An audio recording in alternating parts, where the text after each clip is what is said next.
Diop la du man. waaw nuyu nañu kon waa Touba Xayra Modou Faye également ñu ngi koy nuyu Tafa Gueye Mame Diarra Diop Koumba Gadio également ñu ngi koy nuyu Serigne Mor Fall Matar Niang Bachirou Faye Djibril Ba Astou Diallo Lat Fall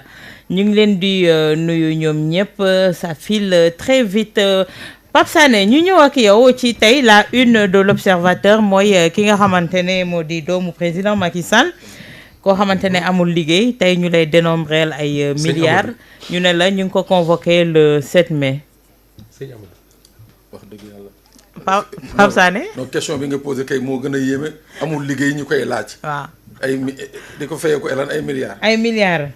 on parle de 125 milliards mais transaction bi ñuy njëkk a tudd mooy 10 milliards.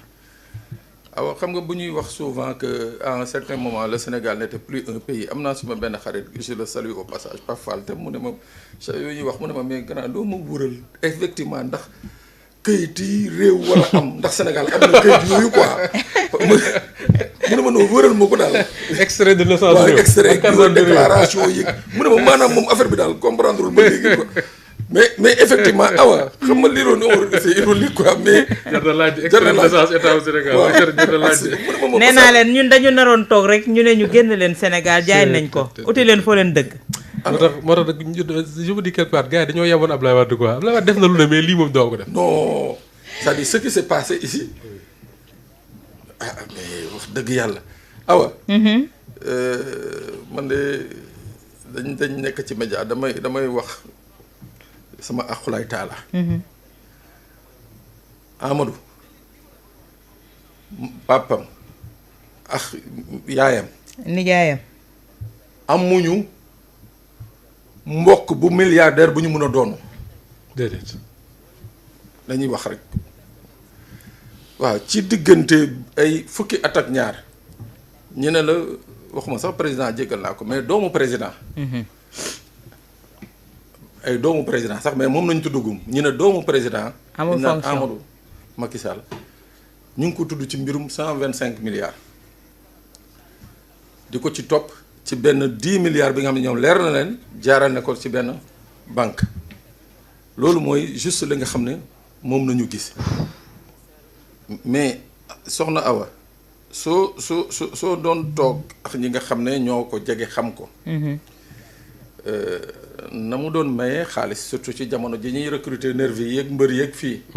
gis nañ ko fii muy déplacé wu dem seeti ay mbër. jox leen ay jakarta. financé leen ay jakarta. ainsi de suite ainsi de suite ainsi de suite ci ki nga xam ne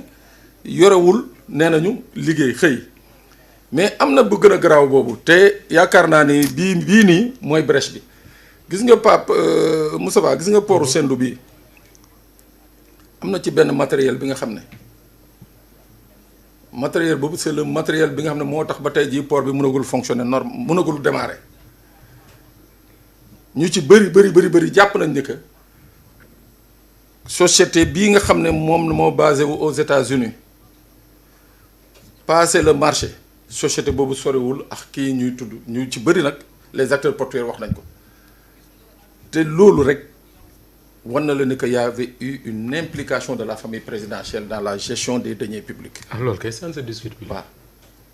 mais maanaam waxuma sax yem ci implication mais dañu demoon ba aakimoo l'essentiel du budget national. loolu nañ fi woon jamono ji nga xam ne mooy bi ñuy génne le fameux décret sur l'interdiction d'achat des véhicules au niveau de l'administration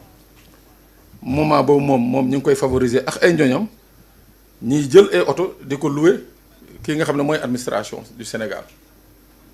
donc yooyu yëpp boo ko tegee sur la table ñu naan la toppee nañ ko 10 milliards wala 125 milliards da nga naan c'est la face visible de l'iceberg plus on avance plus on va découvrir et quand on va découvrir l'essentiel je crois que même ñiy toog di wax tey jii ñoom ñëpp ils vont se ranger quand même pour jéem a au moins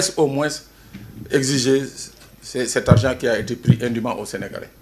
tey Moustapha suñu tuddee Amadou Sall dañu ne dafa am ramification ak les dossiers de Tahirou Sarr de Farba Ngom mais également comme ni ko Pape waxee si on pousse le bouchon un peu plus loin les nouveaux riches yi ñu découvrir fii les nouveaux hommes d'affaires yi ñu découvrir au Sénégal tey jii tête yu bëri dinañu daanu.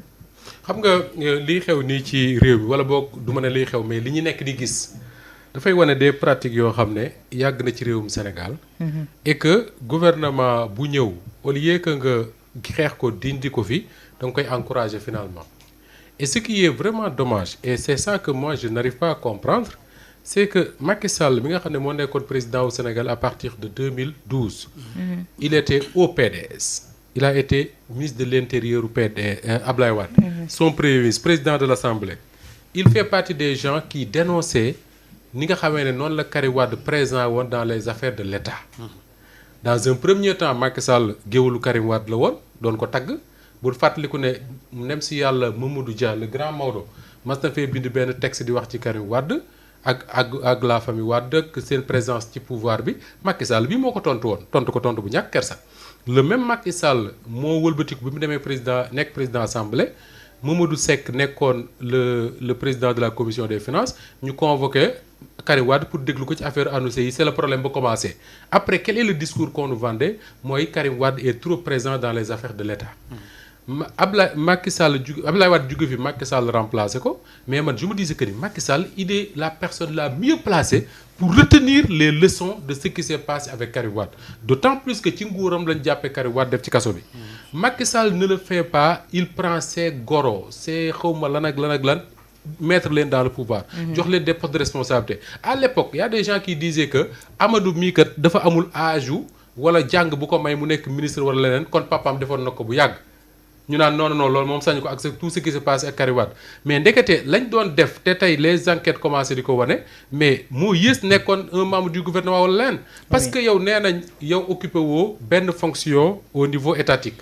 nee nañ yow chômeur nga en tout cas xamuñu la liggéey boo xam ne moom ngay def ba pare ñu lay di tudd autant de milliards de francs CFA mais c'est un vrai problème Awa Diop Ndiaye. C'est un vrai problème man je me dis quelque part.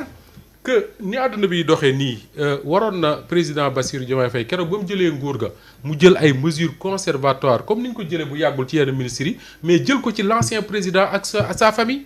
pour ñu bañ a génn le Sénégal parce que mënoo xëy chaque jour tu découvres des choses yoo xam ne da nga naan mais c'est pas possible te les choses awa yi nga xam ne moom lañ nekk di wax nii il faut qu'on arrête de penser que ay dégg naa la ak nangam. C'est des enquêtes yoo xam ne la justice sénégalaise moo nekk di ko def des rapports yoo xam ne mi ngi nekk sur la table du procureur mu transmettre ko les enquêteurs ñu nekk def enquête c'est ce que tu lis dans certains journaux en tout cas ñi nga xam ne jàpp naa dans ce pays que c'est des journaux qui informent. C'est ce que tu lis ça veut dire quoi que ni la suite mooy quand on accuse quelqu'un je dis jamais qu'il est coupable parce que du suñu rôle di wax ne diw est coupable. Mais ce qui va se passer mooy si on pousse le bouchon jusqu'à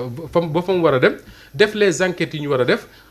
rendre justice au Sénégalais et rendre justice au Sénégalais Awa Diop Ndiaye xam nga mooy lan. man jàpp ma ni mooy chaque jour ñu ne nangu nañ nangam ci xaalis ci diw nangam ci xaalis. C'est très bien de le faire. Mais pour man dafa war a am bés boo xam ne ci Sénégal. dañuy def procès. sanction pénale. procès ñu taxaw devant le juge. su ko defee ñu ku nekk ñu laaj ñëpp di dégg. ñu xam ku nekk lan nga def ak lan nga deful su fekkee dañu découvrir que ni Amadou Sall li ñu ko doon waxal depuis des années defu ko ñu libéré ko bàyyi ko mu ñibbi këram ne ci jàmmam bu ko neexee dëkk Mermoz wala mu dëkk feneen Ismaïla Madior Fall noonu keneen noonu si nag le juge établit leur culpabilité yat bi dal seen kaw bañ xam ne dal seen kaw loolu mooy tax je parle même pas du régime de Bassirou Diomaye Faye parce que ñoom defe naa ne avec toutes les enquêtes yi ñu nekk di def seen xel warul xalaat di tëdd suñu xaalis sinon dinañ daj lu mburu dajul ca taal ba ñoom it. Mais pour man même les régimes qui vont venir d'ici 20 ans d'ici 50 ans war nañoo fekk ñu def ci Sénégal loo xam dañ naan lii kat 2024 wala 2025 amoon na ci réewu Sénégal ña ko fi defoon malgré leur statut teg nañ ci ñoom sanction yoo xam ne man xalaatuma di ko def. réewu tubaab yi loolu rek a tax nga gis. des mesures dissuasives. oui réewu tubaab yi awa. nga yaakaar ne tubaab yi dañoo xëy suba rek wàcce ci kaw asamaan si ne ñoom duñ sàcc duñ jël àllu kenn. mais c'est parce que y a des gens qui l'ont fait. ay sanctions yu méttee dal ci seen kaw. je disais da nga ne que ne tubaab yi am na yoo xam ne bu la jàppee dañ lay ruiner. bien sûr avec le fisc moom ñu bëri. dañuy nangu ba nga dese ay dàlli carax ak benn caleçon. c'est lépp la ñuy nangu quand on en arrive à ça gars yi danañ bàyyi alal waa askan wi mais su fekkee ne dañuy jàpp kenn. ñu ne détourné na nangam ci milliards ñu ne delloo na nangam kooku noonu ñu bàyyi ko may ko liberté provisoire wala placé ko sous nu ñu koy sax liberté conditionnelle après ñu fàtte ko on n'en parle plus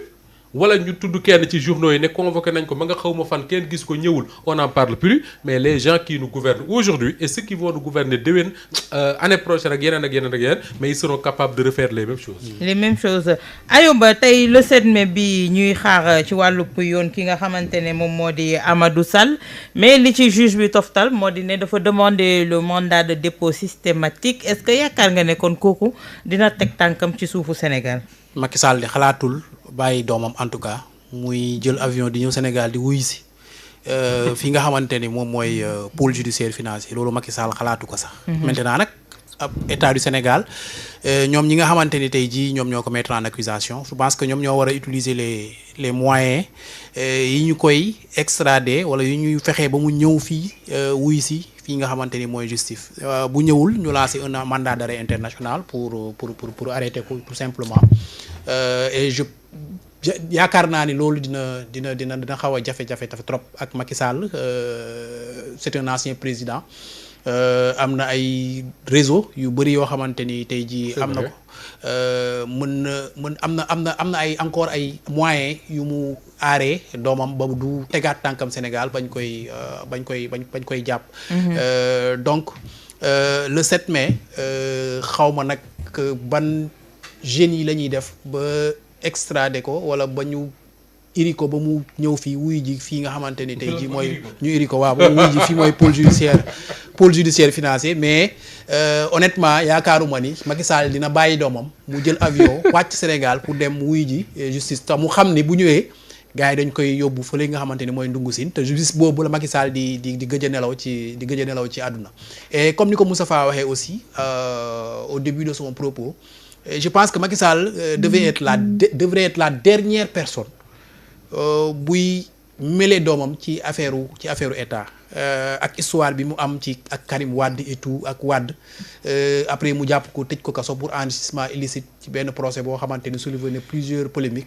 tey jii bu ñu la nee doomu Macky Sall tey jii da doon gérer ay milliards da doon jaar ci loxoom milliards yoo xamante ni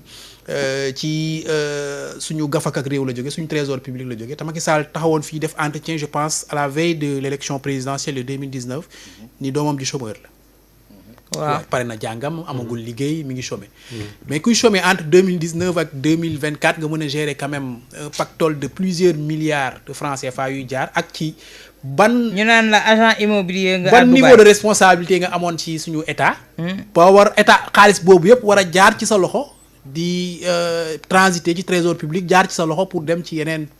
compte donc loolu je pense que Macky Sall a été très imprudent pour ne pas dire trop confiant que ni moom lim fi nga xamante ni nguuram bi moo fi nekkoon jeexagul du jeex en 2024 moom xam naa yaakaaroon na ni nguuram bi mënul jeex en 2024 ba mu jël doomam dugal ko ci manœuvre yooyu yëpp. mais tey Ayoba. dossier bi dafa am ramification ak dossier Tahirou Sarr ak bu ki nga xamante ne moo di Farba Ngom. kii nga xamante ne moo di Amadou Sall su ñëwulee tey jii ñi nga xamante ne ñoo di payer à sa place kon mun nañu xaar ne mooy ñaar ñi ñu tudd léegi. mais ku nekk ci ñoom am na nga je pense que am na ay charges yuy peser assez de charges yuy peser sa kaw. Et ils ne vont pas forcément payer pour Amadou Sall mais Amadou Sall li nga xamante ne tey jii ils vont payer pour eux Amadou Sall li nga xamante ni tegu na ci ndoddam ala kulli aalin fu mu mën a nekk ci àdduna loolu mi ngi tegu ci ndoddam te fii ak mi ngi fii tant que leewul ak yoon daram du ci set tant que saa yu ñëwaatee Sénégal nag je pense que justice dina am largement le droit tey jii traduire ko devant les cours maintenant nag Farba Ngom kii di Farba Ngom muy Tahirou Sarr ñoom ku ci nekk je pense que y a assez de charges qui pèsent sur leur personne ba nga xamante ni tey jii tal nañ leneen maintenant nag coow li mooy comme ni ma ko waxee léegi nan la ñuy def ba indi Amadou Sall fii ci Sénégal yóbbu ko devant le pôle judiciaire financier pour ñu expliquer ñu 10 milliards yooyu naka la demee. te leen dina am je parle sous le contrôle de Pape Sané. Awa Farba Tahirou Sarr